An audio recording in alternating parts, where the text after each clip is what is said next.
Depuis un an, l'Ukraine est en deuil. La capitale du pays est maintenant apaisée, mais l'Est est encore une zone de front contre la Russie.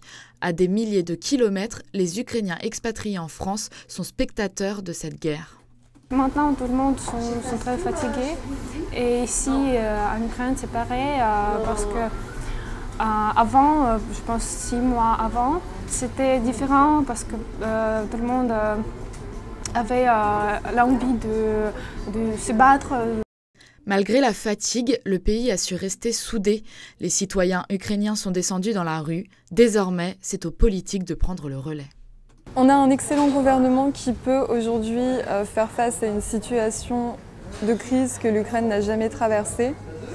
Et même si c'est difficile, on a tenu le coup jusque-là. À Paris, la communauté ukrainienne continue d'agir. Beaucoup ont décidé de se réunir pour tenter de faire bouger les choses. On a choisi d'organiser cette action ce soir pour plusieurs raisons. Pour mettre en avant le cas de la pilote ukrainienne Nadia Savchenko qui a été enlevée sur le territoire ukrainien par des terroristes pro-russes. Bien que la mobilisation soit faible, la volonté d'en finir avec ce conflit se dit sur toutes les lèvres. Tout ce qu'on peut faire, c'est exprimer notre indignation et puis, vous savez, la violence, ce n'est pas la solution et l'indifférence, c'est encore pire. J'aimerais bien que ça s'arrête.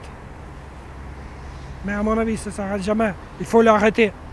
Forcément, on a peur parce qu'on voit des villes détruites, on voit des morts. Ça vous touche personnellement. Ce sont vos amis, vos proches, les gens de votre ville, des gens de votre rue. Et ça, c'est horrible. Les dirigeants français, allemands et ukrainiens se sont rendus à Minsk. Tous espèrent trouver un accord de paix avec le président russe pour en finir avec cette guerre.